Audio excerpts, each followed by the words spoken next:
Morning. Welcome to House Healthcare. It is Wednesday, May 10th. And this morning we have the Department of Mental Health with us, so welcome. And we're going to just do some updates on grants for certified community behavioral health centers, mobile crisis, urgent care, and crisis assistance, helping out on the streets, which is CAHOOTS, and an update on the feasibility study on the Southwestern Vermont Medical Center. And really, what we're doing is we're saying what's going on in the Department of Mental Health as we're hopefully walking out of this building this week, so we can be sure to educate our colleagues and talk to constituents and just keep, an idea of what's going on in this important agency. So welcome, and I'm going to turn it over to you. Great. Good morning. For the record, Emily Haas, Commissioner for the Department of Mental Health. So we will be going over broadly a few of the initiatives related to the mental health urgent care, or those have also been referred to as alternative to EDs, same project. Also our mobile crisis initiatives that we've testified about in here. Certified community behavioral health clinics. We'll give an update on the grants. The statewide planning grant, as well as the individual designated agencies who've received those planning grants as well. And then an update around the feasibility study related to inpatient capacity for youth down at Southwestern Vermont Medical Center. And so just briefly, just to level set how we think about our system and system response. So we operate under the quadrant framework of someone to prevent, someone to call, someone to respond, and somewhere to go. And so you'll see as we talk about these initiatives, they fall into that particular, into one of those four quadrants. So I am going to turn it over to Deputy Commissioner Crump to talk a little bit about our crisis system, including the alternatives to EDs and the mobile crisis program that we'll be rolling out. Thank you, Emily. Good morning. For the record, Allison Crump. I'm the Deputy Commissioner for the Department of Mental Health. And so we've come to the committee and talked about our statewide crisis call center. So I'll just remind folks that that's our 988 suicide and crisis lifeline. But today we're going to talk a little bit about the other prongs to this approach, and it's the mobile crisis response team and mental health urgent cares. And so I do want to highlight that when we are building this system, we are looking at national best practice. And so the National Council for Wellbeing put out a roadmap to best practice for a crisis response. And in it, they highlight the need for what they call behavioral health urgent cares. We haven't been using that term in Vermont because it can be seen as offensive to folks who experience mental health challenges, who don't want to be seen as someone who simply has maybe a behavior problem. But I do want to highlight that as we're talking through this, these centers, the term behavioral health nationally means that they can also address substance use issues. So not just mental health, but some co-occurring needs. So we are looking at that when we design these urgent cares. And it really is to create this alternative space. And so when you make that phone call, which we're trying to make easier, you may need to go somewhere to get an assessment. And right now, a lot of that traffic has been direct to the emergency department. So there are alternative spaces that can be built in the community that are more well designed for somebody in a mental health crisis. And that's what we were looking for when we put out a request for proposals for alternatives to emergency departments. And we intentionally kept that broad because we didn't want to prescribe the model people would use in those settings. So the goal was divert from emergency department when possible and when the person wants to be diverted, which honestly, we did a lot of stakeholder feedback and most people identified that as not the space they wanted to go during a crisis. And then the other piece is limit police involvement whenever possible.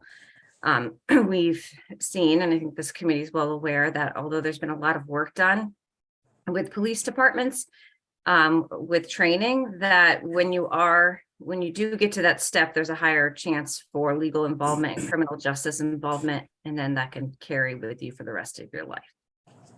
So if you want to go to the next, I want to talk a little bit about what we got. And well, we actually set out some criteria when we were looking for proposals. So one option is a living room model, which I'll talk a little bit about. The other is psychiatric urgent cares, and we have those just with this, without the K, and with the K, and that's to signify whether it's specific to children and youth, kids or not. And then the crisis assistance health out on the streets, CAHOOTS model that you've heard about. And I'll explain what that is, but the real signifiers to that are that it includes a medical personnel. So we received some proposals and awarded some for the living room model. And that is designed to feel like a living room, warm, welcoming, a place where people can come in and get a multidisciplinary team approach. So if you've heard the phrase collaborative network approach before, that really is this, it's a model that brings people who have different roles all together to support someone in a team setting. So it could be a psychiatrist, can be a peer therapist, and they come together. And so the goal is to make it really person-centered. And I know you probably hear that term a lot, but it means simply that when someone enters that space, there isn't some prescription of, oh, you get exactly this when you walk in here. You come in and there's a peer involvement that says, what are you looking for? What are your goals? And how can we support you? And then the team centers around that person to help meet that need. And you'll see it in here. The goals are autonomy, respect, hope, empowerment, and also social inclusion. I think living room models are set up to have some connectivity with other people who may be going through the same challenges. So for those funding awards, we have CSAC, which is in Addison County, and Washington County Mental Health Services. I also want to highlight Northeast Kingdom Human Services is also using this model. We didn't include it in here because it's not part of our grant opportunity. It was going through the governor's budget. Okay. Next up is psychiatric urgent cares, either for kids or for adults or across the lifespan. And this is more of a classic mental health substance use urgent care model with more clinical staff focus. And the idea here is you can come in to get crisis de-escalation. And so you'll have master's level clinicians who can do a clinical assessment, access to psychiatric consultation. But it also still comes with a space that's much more well suited for people in a mental health crisis. We'd have asked and required that there be peer supports involved in our urgent cares, as well as a sensory space, particularly for children. We've heard and talked with families when if you have a child or even an adolescent who's really having a difficult time, putting them in a space where they can't touch anything. And if they do, they can get in trouble, wires or, machines. It's just really tough. It makes the whole thing extra hard. And so these spaces would be well designed to have something kids can fiddle with and move around and use.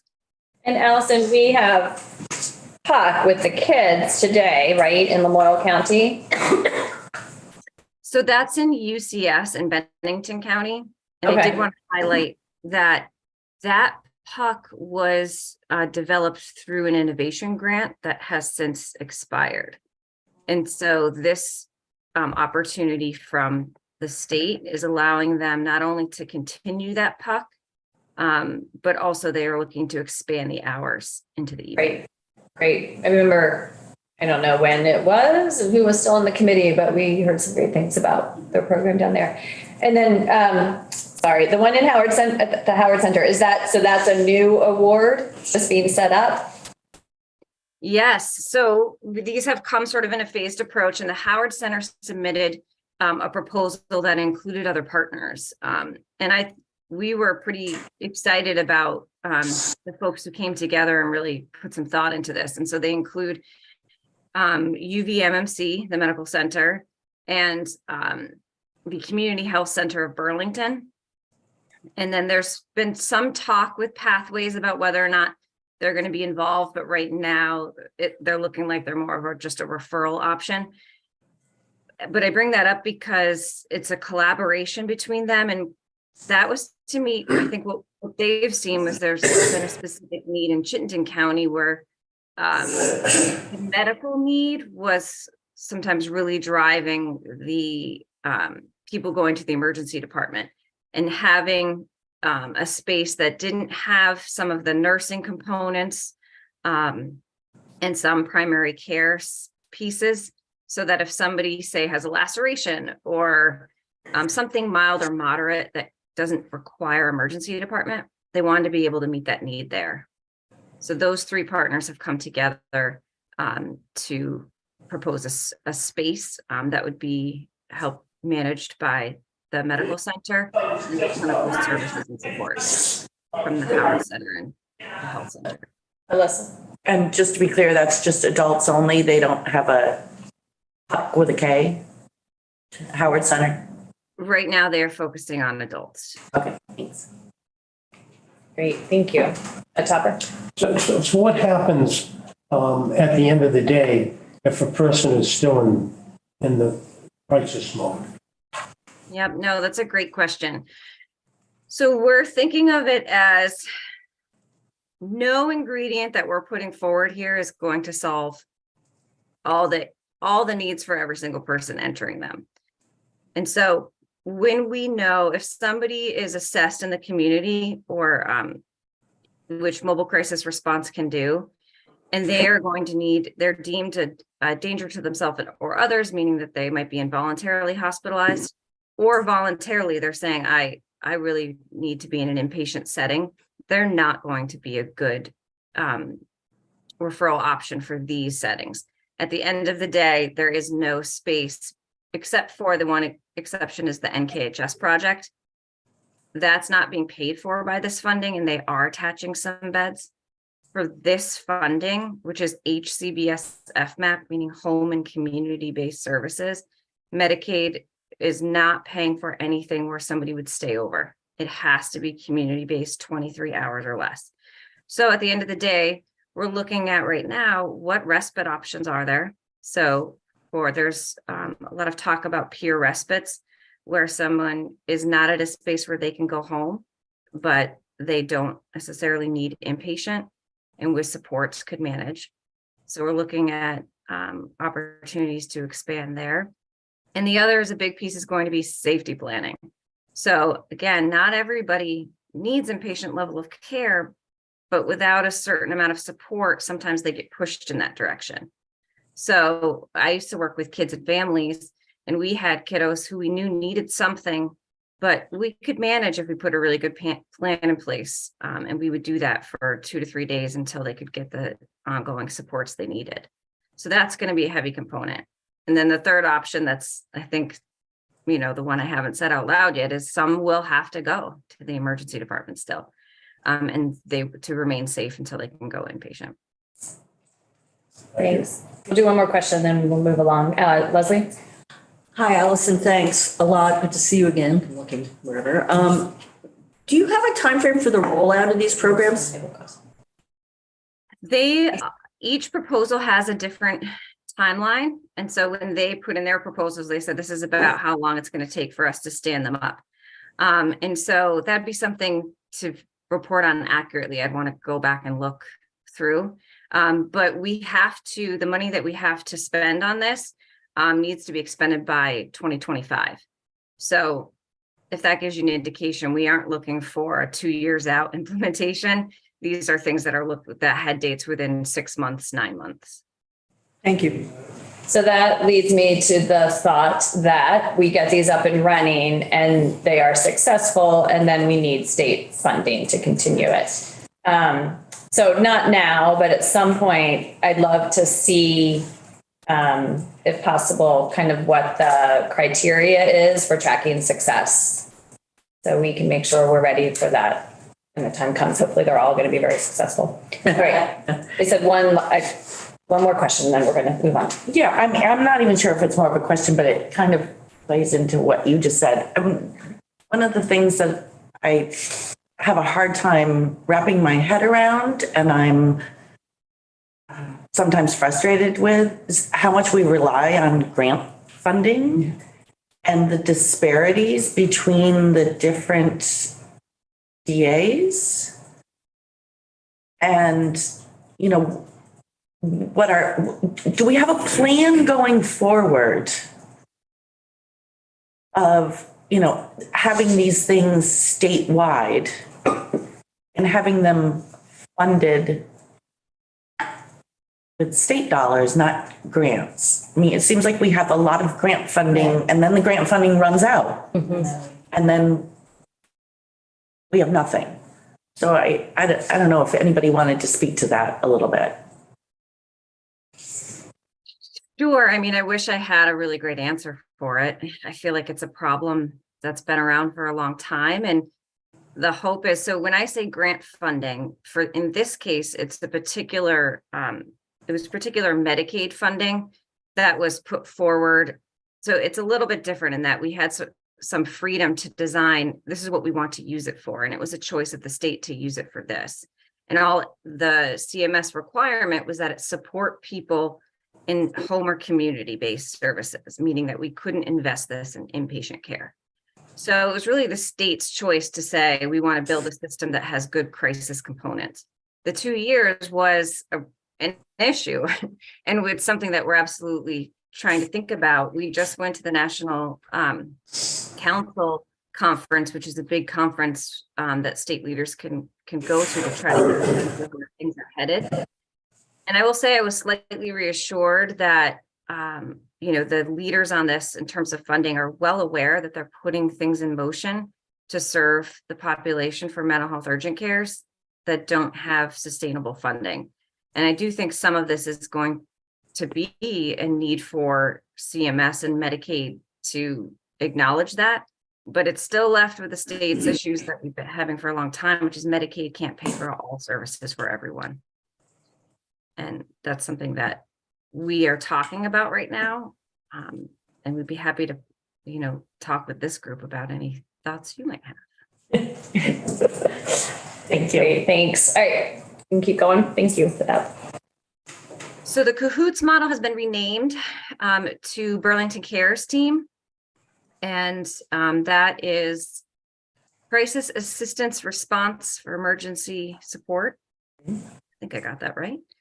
And that's the mobile disciplinary team. So again, what the CAHOOTS model came out of Eugene, Oregon.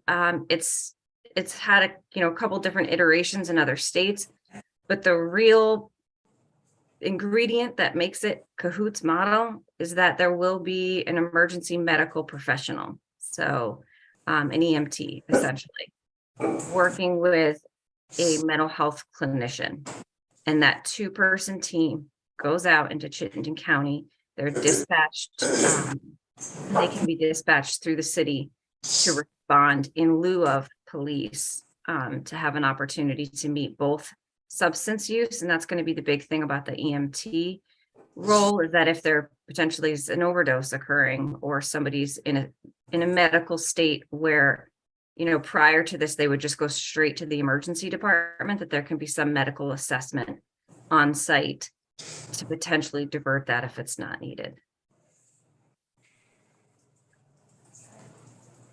Any questions on CAHOOTS? Otherwise, I'm going to talk about a very big initiative that we're working on statewide. So this is mobile crisis response. I'm sure this committee has heard a great deal about this, as well as our previous iteration, which was mobile response. So I do want to just make sure people are understanding that the state had moved forward with looking to do mobile response prior to the CMS opportunity. And so I bring that up because that was the Rutland pilot, and that was focused on children and youth, and was really a model that's similar to this, but a little bit different. And so now that there's this opportunity through Medicaid, what it is there's an opportunity to leverage additional Medicaid dollars. And they give you a set of criteria that you have to meet in order to draw down those dollars. And it is a 2-person team. And I'll get into a little bit some of the details that are on a different slide that you can kind of look at. So you don't have to remember everything I'm about to say. The goal is statewide. And so I did want to highlight, oh, thanks. And then we'll go back to that just so you understand what I'm talking about here. So right now, the designated agencies all have crisis teams. They are available 24/7 and can be accessed through, in your region, when you call your designated agency. At nighttime, those staff are usually paged out of bed, and on the weekends. There isn't a mobile response dispatch required at all times of the day. This new mobile crisis program is required to be 24/7, 365 days a year, and to go on site. And so if someone is seen at an emergency department, that cannot draw down this additional funding. It has to be in the community. And so the goal is to respond to people experiencing mental health, substance use, or co-occurring. And that's also a shift. Currently, we haven't had necessarily that substance use crisis capacity. They are available to all, which is the same as our current emergency services, and all ages. And then it must include a peer or other paraprofessional. And so that's also the system moving in the direction of, you need to have the option for someone who wants to speak to someone with lived experience. And so that needs to be a component of this response. And then certainly, so there's the crisis response, which I do want to highlight. The threshold for that's a little bit different than the culture we think of it now. So I think a lot of folks think of emergency services and crisis as they're there to just determine if hospitalization is needed.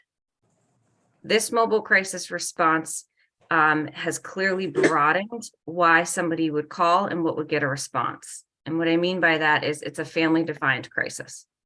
So it does not have to be, we think this person might need inpatient, so therefore you come. It's whatever is determined to be a crisis by the person or the family. And then that they have to be able to provide follow-up care, which would include, for 3 days for adults and 7 days for youth. And so to back up a minute, if you could, Nicole, I just wanted to highlight, thank you, that we had, we were encouraged to see the designated agencies came together on this and put a proposal in where one agency is the lead contracting agency. And so that is HCRS, Healthcare and Rehabilitation Services. And then they will be subcontracting with other designated agencies to ensure that there's statewide coverage. But what's nice about this is we're able, as the state, to work with HCRS to do a lot of standardization of here's what we're looking for. We'll be going through you to get the reporting.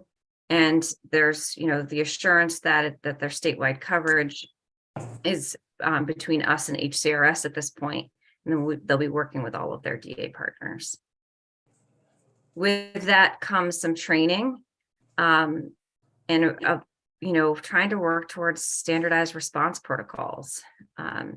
So I think to Representative Black's comment earlier, we're aware that it's variable across the state in terms of response and the type of contact you can get and the services that are available. And so this is the intent of this, is to standardize that response. So when people make a phone call, they know what to expect. And so that list of trainings are really what's required for folks who are going to be on the mobile crisis team. And then I think I have a little bit more information about mobile crisis before I can pause then for any questions. And so again, locations, home, workplace, community mental health center, schools, places in the community. And then we do have a requirement for reporting, obviously. So we're looking at Response time, we're looking at what the disposition was, which for folks that means what happened afterwards. Did they have to go to the emergency room? Were they able to maintain in their home? Did they end up at a mental health urgent care? We also look at whether or not there was able to be follow-up with the person within the time frame required. And then certainly diversion. So obviously a lot of this work is to try to meet the person where they're at and take stress off other systems. And so, we're looking at how many mobile crisis responses require somebody still ending up going into inpatient care. Also at emergency departments. And then certainly location. So we're interested to see how many folks were able to divert from the ED and be able to be seen in another space.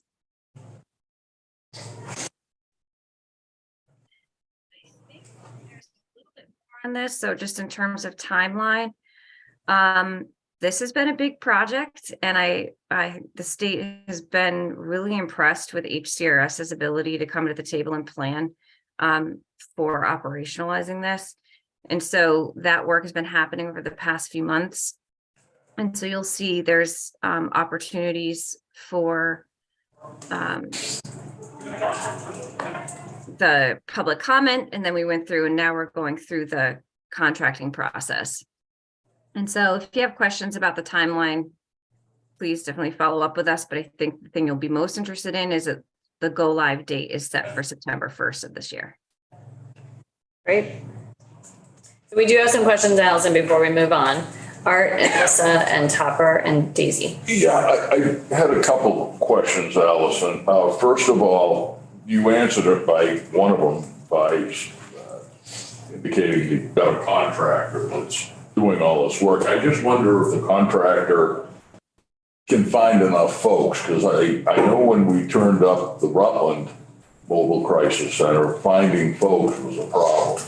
And I don't know if you know about that yet, you might not, but I just bring it up as something that would be an issue. And I guess the other thing is, when do you think it will start to trickle down to less folks in the emergency room so we can see the progress of this? And I assume that's one of the byproducts. Those are great questions.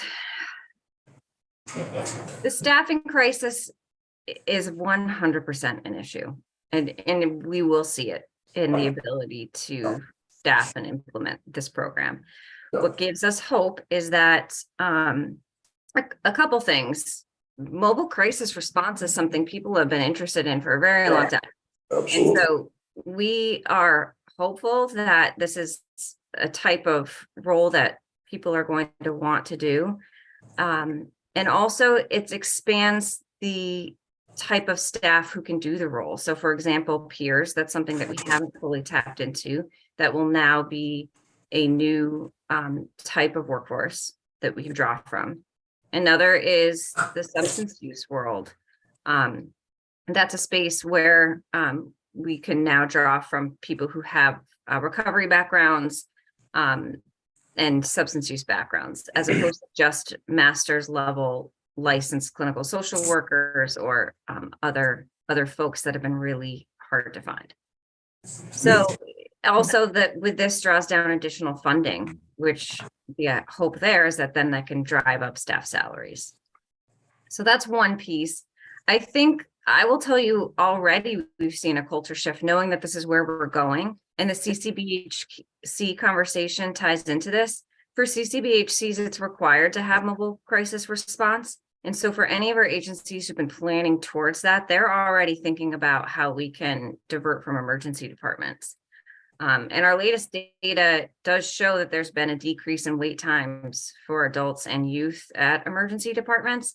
So our hope is that and what seems to be bearing out, I don't want to be too, optimistic because things change month by month, but this shift is already causing a culture shift to be looking at moving folks away. Thank you. Listen. Do you mind if I just add a one, maybe like a step 3? I think the other piece that our system is looking at is how are we operating current programs within our agencies, and is that being done? Are there opportunities for more efficiency there? As we take a look at, will there be an immediate impact on those folks who need screening for hospitalization because there's other opportunities more upstream? Like, it may cause us all to relook at how we staff in general. And so I think that's sort of a third component, is relooking at those staffing models that we're utilizing for across the different programs. Thank you. Just a quick question again regarding the funding. So we're able to draw down federal dollars for this. Is this ongoing or is this a time-limited federal? I don't know why I'm thinking about money today. Money day. I will tell you that those are the questions that keep us up at night as well, Representative. So it's 12 quarters. So they offer this opportunity for enhanced match, what it's called, for 12 quarters. 3 years. Okay, thanks. This is kind of an unusual question. On page 12, you talk at a minimum, all the mobile teams will be trained in certain things. And the first one is J IDEA. Can you just help me understand how I can understand the training and all of that being done, but the implementation, how does that fit into it? And then I look on the reports, closest thing I come is client demographics, to find out who you're seeing. I'm just trying to figure out how I'm one of your workers and a call comes in. How are we doing that? How are we implementing that? I think I understand your question. And so one of the things that we've been working on that's new is that there will be some centralized, standardized training. And right now, if you're on a crisis team in Vermont, you're getting the training, which we think is good training, but it's variable depending on what region that you're in and what agency you're at. And so this will be HCRS having the onus for ensuring this level of training. And if you mean what happens when somebody calls, it means that we can assure that if someone calls if someone calls mobile crisis response, which you shouldn't have to worry about which DA that's attached to, it's just mobile crisis response. And at some point, it may be able to be dispatched through 988, which would even provide a centralized number. So people would only need to remember 988. So if you call mobile crisis response, that we know that the person who's responding, if somebody's saying my 17-year-old has locked themselves in their bedroom, they're saying that they're going to cut themselves, they just broke up with their partner, and I need some assistance. The person dispatches, there's now a required time by which they have to go. So those are standards that I shouldn't say that. We do have standards that currently exist. We don't have a way to monitor the time right now. And so we're moving towards updating some of our data collection so that we can know the time came in at X, the person was dispatched at this time, the distance they had to travel is this.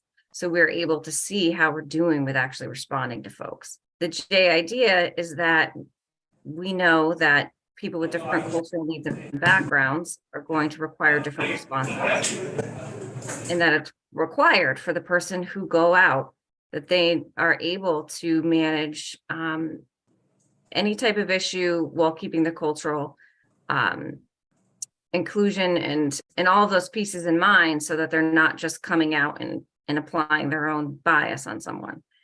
And so all of these skills, including de-escalation, that's what the person would need to have.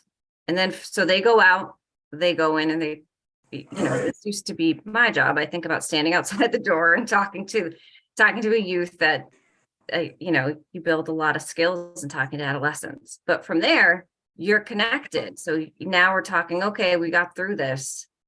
I can help set up an appointment on Monday for ongoing treatment. And the new system will also be able to track, did the appointment actually happen? How quickly were they able to get that appointment? And was somebody following up with them? Sometimes just calling daily and checking in until the appointment happens can also make a big difference. Does that provide some color to? Yeah, yeah. It's up to the individual or the team that's going out. To make sure that there's no bias or anything when they're there. Yeah. Okay. Daisy? I'm so glad to see this program getting off the ground and just overall building out the whole crisis response continuum. Congratulations. I'm also confused or just curious why use this grant to stand it up when all the DAs, as I understand it, except maybe one, are pursuing CCBHC planning grants and could use those planning grant funds to stand up this model versus the general funds that we appropriated this year? I think for starters, some of that is timing. So HCBS FMAP dollars can be used now. And we had, this came before CCBHCs is one piece. But two, and I think one of the things we'll have to look at, because I'm not as familiar with it, is what the CCBHC dollars can be utilized for, and can the actual service be paid for through the planning grant dollars? And that I'm not sure is the case. I think simply the planning towards, but not the actual service. And this would pay for the actual service. Plus the Medicaid drawdown opportunity has to be done between 2023 and 2025.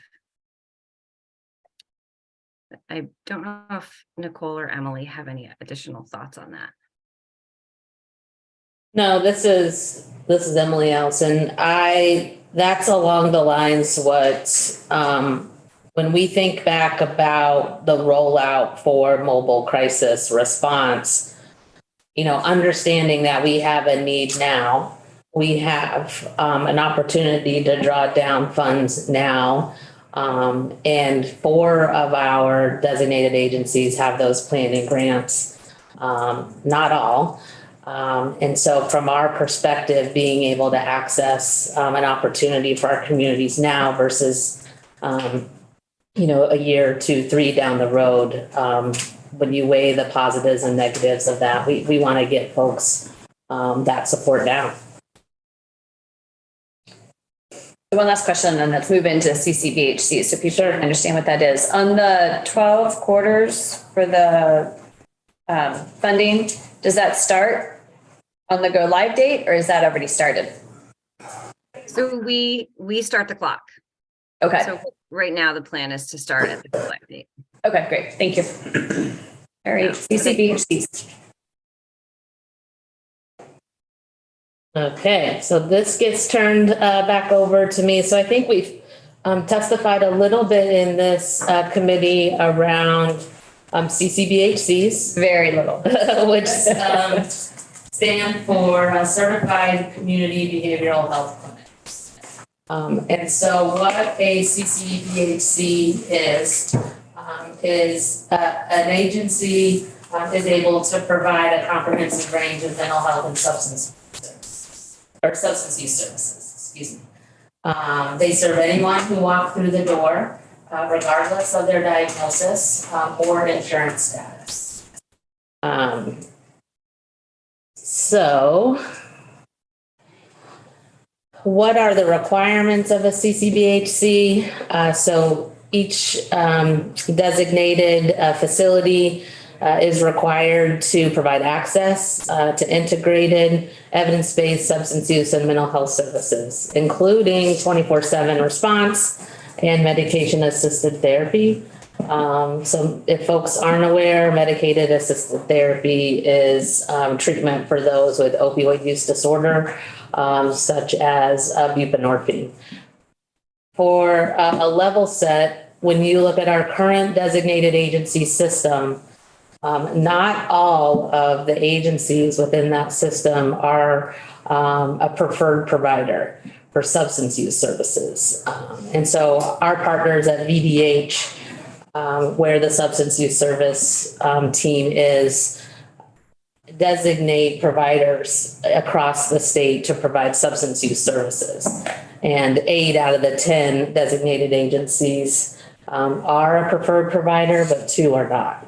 And so one of the things that CCBHCs will do would be to, if all of those designated agencies become a CCBHC, they would be required to provide co-occurring integrated care.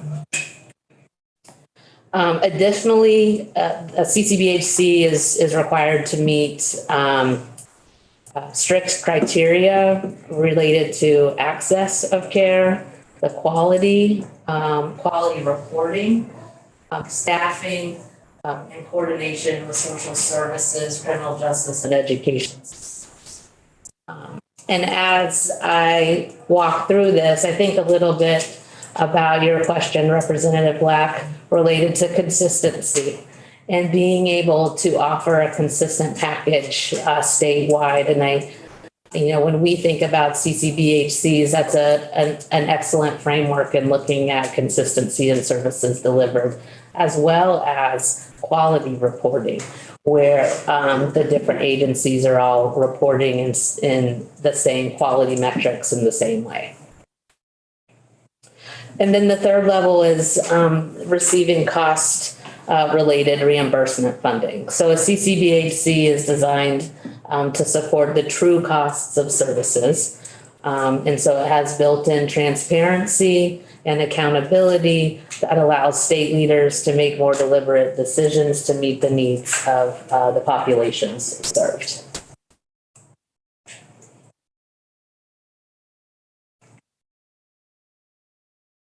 Allison mentioned one of the requirements with CCBHCs being mobile crisis. So there are 9 current required services. And you can see those: screening, assessment with diagnostics, patient-centered treatment planning or person-centered treatment planning, outpatient mental health and substance use services, the crisis services, and then peer supports, psychiatric rehab, case management, primary health screening and monitoring, and then as well as a link with armed forces and veteran services.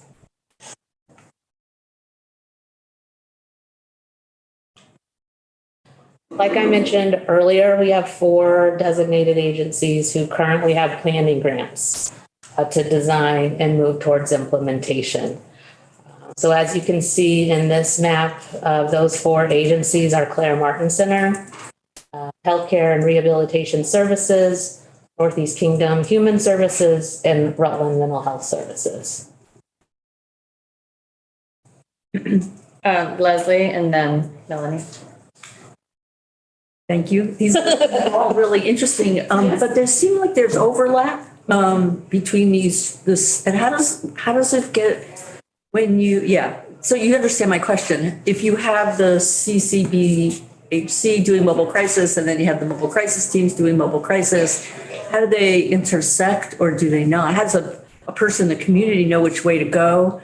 It seems a little confusing to me. Yeah, that's a really good point of clarification. So the idea would be, let's use Claire Martin Center, for example. They have a planning grant, they implement mobile crisis, say now with HCRS overseeing that. When they get to the point of certification, they would already have that mobile crisis program set up. And so it's the same. They would just transition to that being under the CCBHC designation.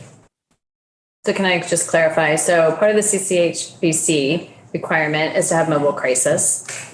we're just in planning, nothing that is being established yet. And so the hope is that you take the mobile crisis that we're doing over here. And then that rolls into all the DAs, which then qualifies for that piece of the CCBHC designation. Can I just Yes. add a piece to it? Yes. And so just for the record, Nicole Stadzo, I'm the Director of Policy for the Department of Mental Health. So I just want to make a roll up, like just a point of clarification. So right now you can see the mobile crisis is in blue at the top. It needs to be done by each individual agency. There's actually real new recent changes to the federal regulations that as long as there is a statewide provider of mobile crisis, that kind of counts. And I point that out also because it has opened up the door for other providers who previously, like FQHCs, federally qualified health centers, they weren't even considering becoming CCBHCs because of that requirement alone. And so this kind of opens the door for other provider types as well to think about this. So it won't mean that every Sky Barnesville will now have their own mobile crisis. If this works with the HCRS program, we could continue it and that could act as the statewide. Yes, correct. That's what I was trying to say, but maybe I didn't say that right. Yeah. Yeah, thank you for the clarification. This seems like an enormous amount of administration to follow through all this stuff. And I'm just wondering, I know you're involved and Allison's probably involved, but how does it work? I don't know if you could speak to this at your department to verify that this is happening. How do you do that? Tell me what you mean by verify. Well, there are 10 different DAs, right, across the state, and some are doing this, and some are doing that, and there's a lot of testing, and you're hoping it works, and you're going to see what works and to see what doesn't work, and it's almost a question of who's in charge. Sure. So we work in very close collaboration with Vermont Care Partners and the current designated agencies that have the planning grant. In addition, the Department of Mental Health has also received a planning grant, which will assist us from an administrative perspective to make decisions related to how we would then oversee and implement CCBHCs at a statewide level. So that close communication and, we just finished a year-long policy academy that folks were heavily involved in. And so that's spread across both our policy team, Nicole's team, as well as our adult team, our child and family team. So there are a lot of components from a department perspective that have their hands in this. And essentially, a lead would be the commissioner's office. We're responsible for ensuring that we're following the requirements of the planning grant. And the hope is that as we move forward, we become eligible to be a demonstration state for CCBHCs. But there are numerous steps. It's a long road in between now and then, and I can get to that part of it. So I know Melanie has a question, so we're going to go to that in a minute. But before, so can you explain what a planning grant is and what a demonstration? Sure. And I might, Nicole is our resident expert, so I will talk briefly about our planning grant. And I can't really, great. Can you just, before we get to that, can you just say Yes. overall, not specific to this, but what is a state planning grant and what is a state demonstration grant? Sure. So a planning grant for the state allows us to do the planning piece of a CCBHC. And then demonstration would be implementing and doing it. Anything to add from your lens? No, I think it'll be helpful to go through this. This is kind of what our goals are, and I think also to the earlier question of how are we going to do this? We are using our $1 million planning grant to pay for a consultant to help us with a lot of this work because we don't have some of the in-house expertise and just bandwidth generally. So we also have someone coming in and we're going to be engaged in really long and broad stakeholder engagement. So there'll be plenty of opportunities. Representative Rebecca, I certainly am looking at you to maybe help us on this work and others that want to join as well. I think Representative Houghton, you were as a part of the Policy Academy work. So we're really excited to get started, and we do want to have the public involved and state leaders and legislators and all of that in this, but we also have a consultant. Okay, before we go to this, Melanie, I was just curious about how the four EAs were selected for the first grant, and then what's the timeline for the other 6? I see that they're applying for grants now, but just Yeah. curious as to when. So the 4 agencies that have the current planning grant submitted an application and were chosen at the federal level to receive that. And so the 6 remaining will also apply and see if they get chosen, and they may not. Vermont submitted our application for the state planning, and we were one of 15 states that were selected. And then our hope is to become one of the 10 next demonstration states. And there's currently 10 demonstration states nationally. So if you hadn't, as a state, if you hadn't received the planning grant, these 4 could have still continued to work independently. Correct. To become a CCBHC. That's correct. I think that's. Yeah. Although the state would need to have a certification process for them to actually, so there are states that have chosen not to become CCBHC states. I think Texas might be one of them where they have CCBHCs, but the state doesn't recognize them. So they don't kind of have to abide by the rules. Oh, interesting. So, Okay. yeah. Okay, let's go on for the, did that help, Melanie? Yes, I did. Okay. I'll touch on let's see, Nicole, I'm gonna go on into the enhanced FMAP opportunity for CCBHC. So like I said, there's currently 10 states who have been eligible as demonstration states. Vermont is on our way to attempting to become one of the next 10 demonstration states. And so a demonstration state is eligible for enhanced FMAP reimbursement. And so as you can see below, when you think about the 24 rates, the state share for the federal FMAP is $1. With the certified community behavioral health clinic demonstration, we would then get $3.29 match from the federal government. Does that make sense to everyone?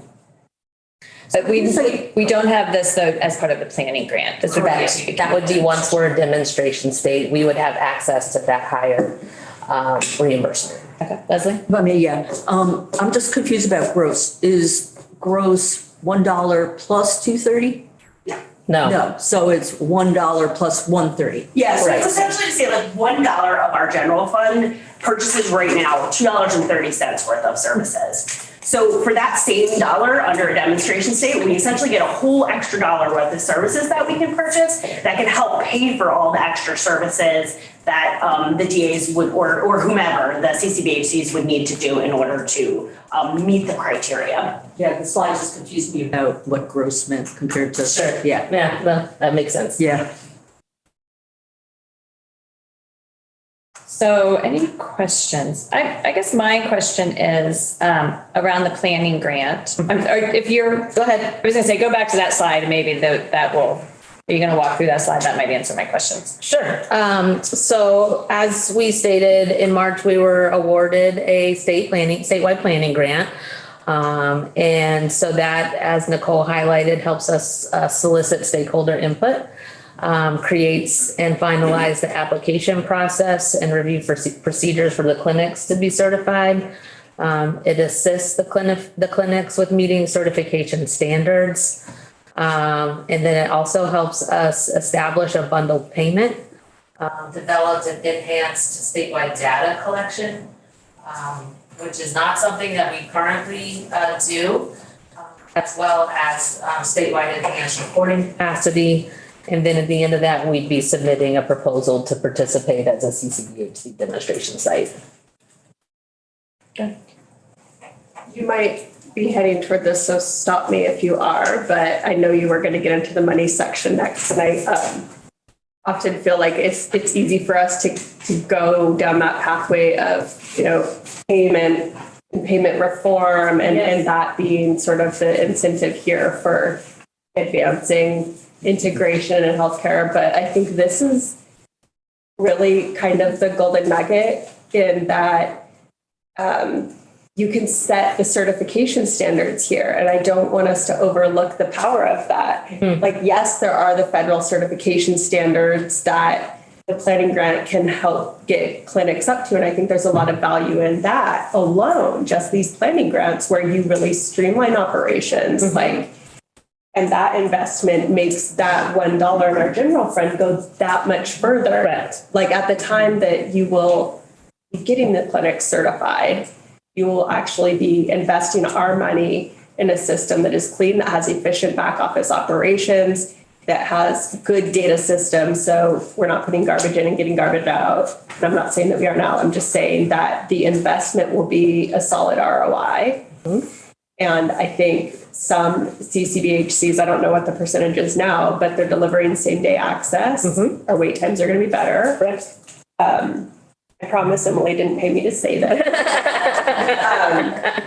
And so I'm so excited about this, the potential that it has, even before we get to the financial piece. And I think, the last thing I'd say is the ability to shape this system into something that is Vermont's own, because we have the ability to add, I don't know, Nicole, what it is under the new standards, the 23 standards, but we have the ability to add Vermont's own certification measures. And that's what you're probably noting with the certification standards here. But on top of those federal measures, we get to use stakeholder input to design our own certification standards. So we really truly make this into not a federal model, but Vermont's own model. With a federal standardization with the base level. And so thank you for that, because you're exactly right. We do see this as an opportunity to really assist us in having excellent data collection, consistent data collection, meaningful, that serve our communities in a way that also allows a higher rate of drawdown. So impacts the financial stability of our system in a really positive way. Nicole, anything to add from your lens? No, I think Representative Burback, you did a really good job summarizing it. And the only thing I'll say too, just to kind of add to that, is that's also what I'm really excited about. That first couple of months where we get to what we're going to do is part of what we're going to pay the consultant to do is research like what are the best practices around the country for states that have adopted it. And so one of the ones we've been really interested in is like Oregon has a model that requires some hours of primary care on site at all of their CCBHCs.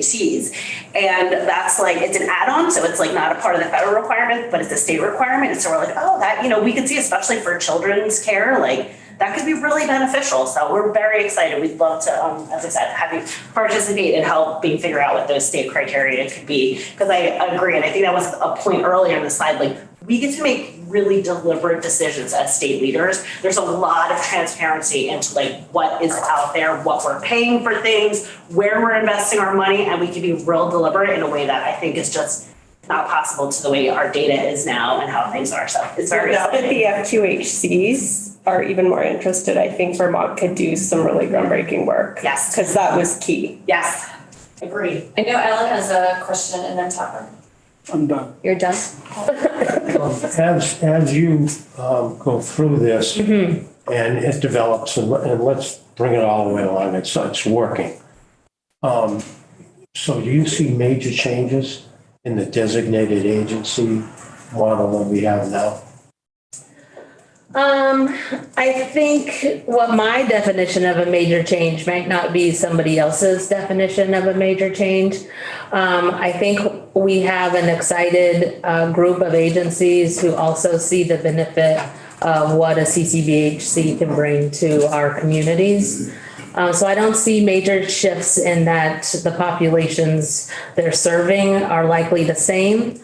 I think it's really how we're delivering those services versus the population that folks are working with. So that's what the change will come. Yeah, it's more streamlined, efficient. You get a better, potentially better drawdown. Also, speaks more to transparency and how those rates are developed in serving our communities. as well as the different quality metrics that we'll have access to. So I don't see, those are major changes though, but I don't think from the community level, somebody needing service, the hope is that it's a much more efficient and less confusing way to get to feeling better. Two question and a comment. So if people around the table want to stay engaged in what's happening over the summer, how is that possible? Yeah, so we have a press release that hopefully is eventually coming out. But one of the things in there is gonna tell you about that. We're in the process right now of setting up a website, or not a website, a page on DMH's website. And we're gonna have a listserv so folks can sign up, so that way that's not gonna be like, a daily spam mail to you, but that you can, maybe once a month get a little newsletter kind of update of like what's going on. So. Great. And then I would just ask, and for everyone, I've asked Nicole, and she has graciously agreed to provide 2 updates from the Department of Mental Health while we are not in session. I don't know if you remember, we got one in December, I think. So I forget what we agreed to August and November. So I would just say if you can make sure that this is linked to that would be great. Great. Any other questions on CCBHCs? I will say, as Nicole said, I was part of a policy team that met, and I went to the first 2 meetings, and then I called Nicole and said, I have no idea what they're talking about. But when I had that conversation and then I understood what everyone was talking about, it was really interesting. And there was some real excitement, I think, on the calls about moving to this. And then I also want to say, I know we've talked about this, Vermont will not use the term behavioral health as part of that. That is a federal designation. And so I know we're working on how we will call it going forward. Absolutely. Yep. That's going to be the first bit of business that we do. And just for other people to know, all of those meetings that you attended, or maybe some of them that you didn't, will be on the webpage when it's up. Great. So you could actually go back and participate. Yeah, great. All right, let's get to the.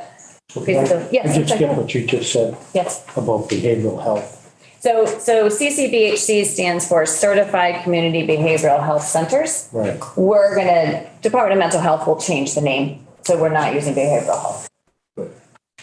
All right. Okay, now on to our next topic, which this group has also heard about. Feasibility study at Southwestern Vermont Medical Center. And this feasibility study came out of work related to diversifying from the Brattleboro retreat specifically for adolescents and youth, in order for folks who have co-occurring medical conditions to have access to inpatient psychiatric care when they need it in a facility that can adequately serve those individuals. We just got the final report maybe last week, at the beginning of last week. So I'll do a brief overview, and if folks want to have more in depth, we can call our partners and do that as well at Southwestern Vermont Medical Center. But essentially, they teamed up with Terra Vista Health Partners and completed a feasibility for the Bennington campus of SVMC. So the unit would treat adolescents aged 12 to 17 experiencing mental health conditions that require inpatient care and would be capable of managing medically stable co-occurring medical conditions. I'll highlight in there that medically stable is important. Yeah, that's where I went. Sure. So any of us, when we have medically unstable conditions, are going to be who need inpatient care for those medical conditions are going to be served on a med-surg unit, because a med-surg unit is more appropriately equipped to treat some physical conditions that are not stable. So let's say that you, need to be on a ventilator or something like you're very ill medically. Those aren't the folks that an inpatient psychiatric unit is going to serve at UVM or CVMC or Rutland or here at Southwestern Vermont Medical Center, because your primary illness is your medical instability. And so you're going to be served in an appropriate medical unit for that. But this unit does have access to enhanced on-site medical care for conditions that may arise for folks who have perhaps a high-risk pregnancy. You might not need immediate medical attention, like where you need a medical admit, but you are a teen who's pregnant and that pregnancy is high risk, and you also are experiencing a shift in your mental health challenges that need an inpatient psychiatric unit. And that's the folks that we want to make sure have access to care when and where they need it. Additionally, there are on occasion times when folks have a psychiatric need and also an eating disorder with medical complication that might be too advanced for a standalone psychiatric hospital to serve. Doesn't need medical stability from a med-surg unit, but still needs psychiatric treatment. So we want to make sure that those folks have access to an inpatient unit where they can get their psychiatric treatment addressed, as well as provide a safe opportunity for medical response. Leslie, did you have a question? That was my question about, I'm thinking of examples, and eating disorder was the one that came to mind because we had a conversation recently. So you're saying yes, an eating disorder situation would be appropriate. Yeah, as long as that isn't in need of a higher level of medical. Yeah, the question was like, if they needed an IV or, you know, what kind of thing, but I'm sure that'll get worked out. I know it's a planned study. Yeah, What's the date that is supposed to be? I'm going to get to that. Okay. So let me give you where the SVMC feasibility study came out on location. So what they're thinking of right now is utilizing an existing space that used to be former medical records and currently supports the hospital operations. Additionally, decades ago, it used to be an actual unit. Which means that it would require less renovations than, starting something from scratch. And so this image is a design of what that unit looks like. So you'll see that it offers opportunity for outdoor space. Also sensory opportunities where there were sensory room, treatment opportunities for treatment groups, quiet space, visitor space. You'll notice that there's a vestibule with an ambulance entry.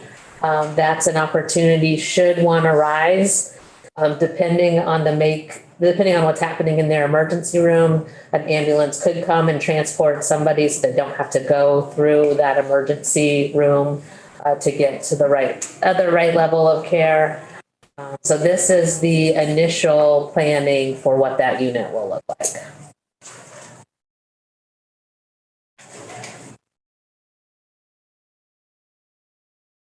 From the budget projections, which I think folks have had a close eye on, the feasibility study indicates $9.2 million for renovation and furnishing costs, $1 million per year in year one, operational support to supplement the reimbursement for care as they get up and running, and then a scaling reimbursement of around a $2,000 per patient per day reimbursement rate from Vermont Medicaid.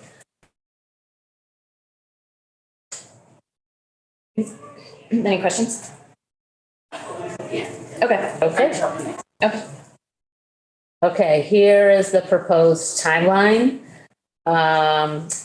with first patients being admitted potentially in the winter of 2024. And this could be potentially shortened or the other way, but some of the variables are the Act 250 permitting, the CON, Correct. certificate of need, obviously staffing.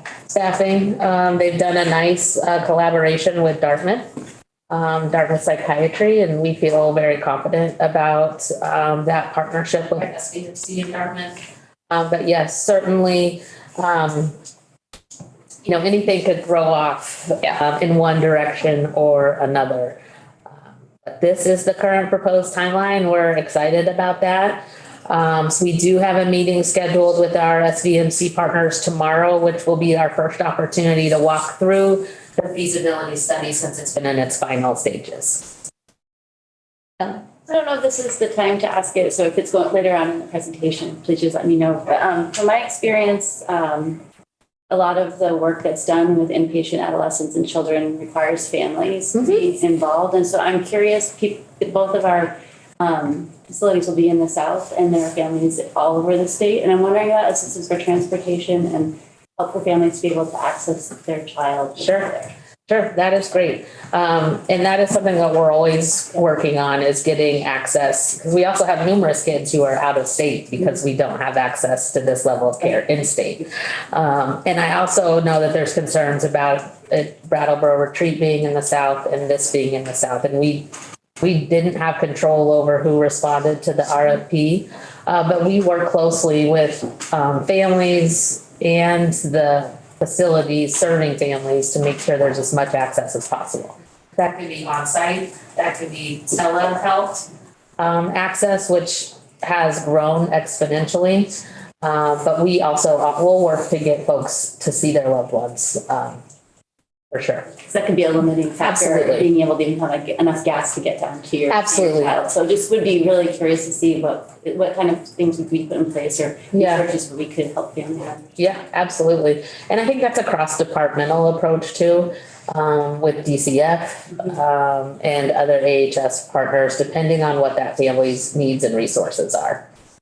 And Melanie, when this first came forward as part of the budget, that was a big topic in here. And really across it's great that you're asking because it's really important across, the legislative body, across the agency, couldn't we do it in the north? And as the commissioner said, SVMC has responded. But to your point, transportation is probably the biggest thing, right? So how do we help families get to where their loved ones are? So it's something we'll continue looking at. And so this is the last, sorry, my thing didn't connect with our Zoom. So I'm flying on my own over here. SVMC feasibility study timeline and ramp up. So the inpatient mental health unit, the team will be brought together 2 months prior to that first admission in order to establish the protocols and policies, make sure that operations are set in place to run smoothly, coordinating with referring agencies and hospitals, creating those connections between education services and the Vermont school districts, because kids will need to have access to education components while they're there. And then develop timely systems for discharge of patients to independent follow-up care and designated mental health agencies if appropriate across the state. So launch will be followed by 3-month ramp-up period, and once fully operational, the 12-bed unit is projected to have 92% occupancy or an average daily census of 11. Which is pretty typical for inpatient psychiatric units. They don't typically run at 100%. And that's because oftentimes you need an opportunity to be able to shift folks if the milieu becomes too acute or some, folks might not be getting along very well together. It just allows an extra buffer space to improve the care for the folks who are on the unit currently. Great. Any other questions? I will say this is all really exciting. So exciting. I look forward to following the progress over the summer. Yeah. Obviously having you back in January. As I think about the whole system of care, these things should all help alleviate the hospitals. Let's hope, right? But I think you mentioned it earlier and what he said is still missing. I mean, there's probably a lot still missing, but I don't know about that. Is the peer respite beds, so beds in the community that don't need all of this level of care. So, yep. Right now we have Alyssa, is peer respite in Rochester, and then Pathways also operates a peer respite and has a proposal to expand that as well. Yeah. So we're looking at that right now. I remember this facility being originally proposed for 9 beds. It's great that they could fit more, but where did that come from? It came from 2 different places. One is part of the feasibility study was to determine how many beds were appropriate. So we're getting that information back. Okay. They utilized the Vermont Hospital Association data around youth wait times. But then they also likely put in thoughts behind staffing and that it takes likely just as much staff to operate 9 beds as it does 12 outside pediatric care. But I think from my interpretation of the VAWS wait time reports and what I know about who's coming and going from our system, it's showing a need for 12 or even more in some cases. Yeah, just curious. Yeah. Tucker? Looking at the timeline, there's no turning back now, is there, at all? We just have the feasibility study. We haven't signed a contract with SVMC to begin implementation. So when you say there's no turning back, what does that Well, mean? we've been waiting and waiting. Mhm. And For the feasibility study? Mhm. when I look at the timeline, now's the time when they're supposed to be seeking the seal. Correct. So we have a meeting with them tomorrow to just go through the feasibility and discuss next steps of what that would entail. Okay, then maybe I'll ask the question this way. In your opinion, Yes. this thing's gonna go through. Is that right? The feasibility study indicated that it was a feasible project for SVMC. And we also have to remember the money is in the budget. So that, which has not moved forward yet. So that's a big component of it. Okay, now, the other part that I have, in terms of Med, Yes. looks like the services are wonderful that are gonna be provided here. Per person, Yes. client, or whatever we call those people, Yep. it's more here than up in Berlin. Is that right? This has a proposed rate of $2,000 a day, which is less than, It's less than. correct. And when you say Berlin, you mean the Vermont? Yeah. And that often happens because a medical hospital has other lines of business that are contributing to the overall function of their facility. VPCH and the Berlin facility has only one line of business to support an entire administration who has to follow the same hospital accreditation requirements as medical facilities.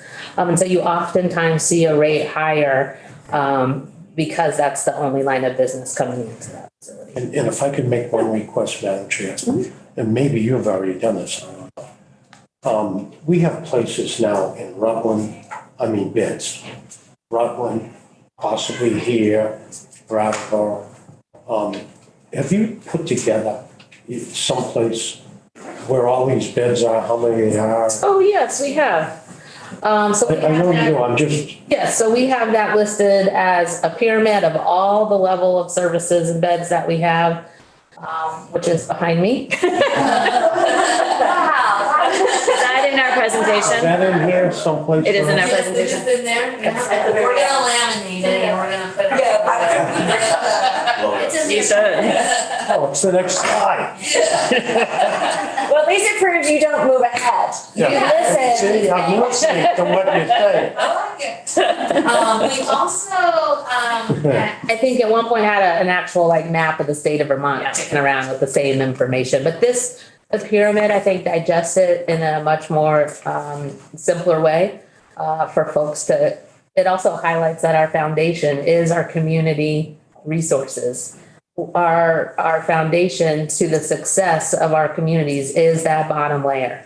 And I think the pyramid is a nice way to show that. Come on, we've come quite a ways. Yeah, we have. Unfortunately, we weren't able to attend, but how did the River Valley Oh, opening go, and when do we anticipate people will be? sure. They're there. They're there now.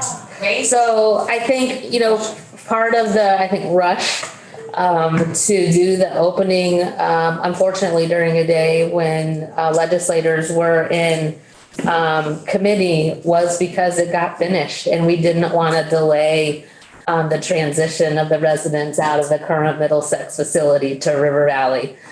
So we did that ribbon cutting on Friday.